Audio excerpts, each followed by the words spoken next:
Home Depot raising its minimum wage this week. This is all part of a larger trend that we're seeing.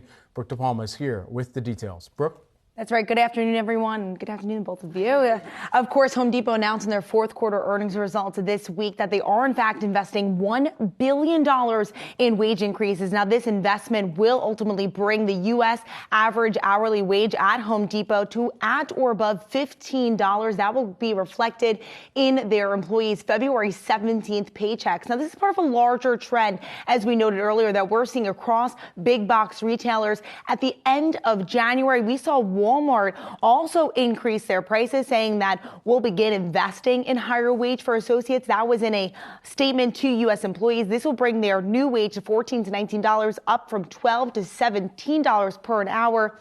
They expect from there that the U.S. average wage will be more than $17.50. That will go into effect on the March 2nd paychecks. Now, this is all really part of a larger trend, as we keep emphasizing here. Oliver Chen, Cowen analyst, calling it a no-brainer here in a tight labor market and a low unemployment rate. Of course, in January, we saw 30,000 retail jobs added, as well as an unemployment rate of 3.1%.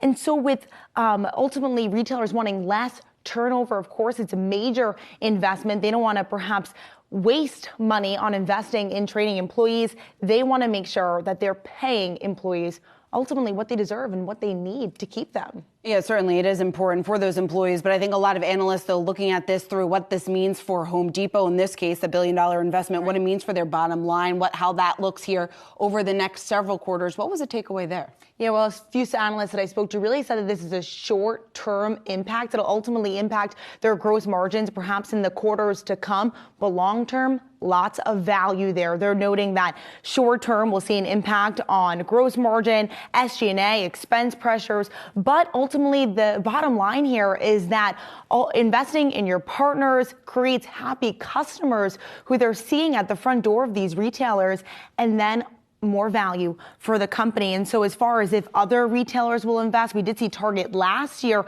announce a wage increase of $15 to $24 last February. But what's important to note here is that Home Depot, Walmart, even Target, they saw big opportunity during the pandemic. All three of those stocks got a boost. And so they have the money in order to do these sort of wage investors. Who this will hurt here is those smaller retailers that don't have the money to pay these employees more. And certainly don't have the resources for that. All right, Brooke DiPalma, great stuff. Thanks so much.